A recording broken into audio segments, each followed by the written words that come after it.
For most of his life, Donald Trump has sold himself as a successful businessman. He did it first as a minor New York celebrity, and then as a reality TV host, and then, however improbably, as a candidate for president of the United States.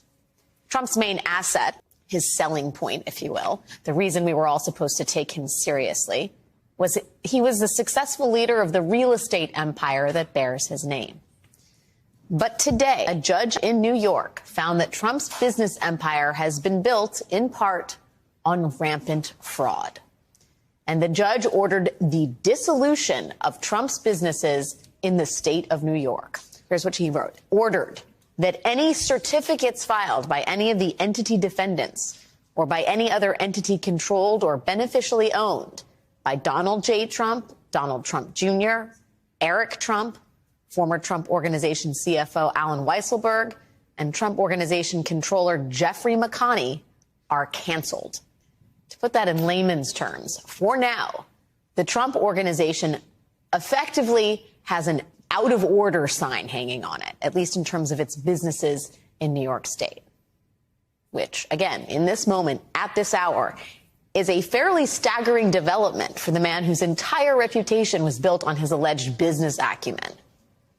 It is also not all that this judge has decided. Because of this order, several of the crown jewels in Trump's real estate empire, the properties upon which he built his brand, those properties are now in limbo. The precise impact of today's ruling has yet to be seen, but Trump could lose control of properties including Trump Park Avenue, which is his luxury skyscraper in Manhattan's Lenox Hill neighborhood. He could lose control of 40 Wall Street, the historic tower Trump owns in the financial district. He could lose control of his Seven Springs Golf Club in Bedford, New York. Even his apartment in Trump Tower, the Gilded Bunker, in which he has sought refuge in his home city. Trump could lose control of that. Maybe even the Golden Toilet, too. And the judge here, Judge Arthur Engoron, made very clear what he thought of the defense, also, again, as part of his ruling. The judge accused the defense of living in a fantasy world, not the real world. He accused the defense of obstreperous conduct and reliance on bogus arguments and intentional and blatant disregard of controlling authority and law of the case.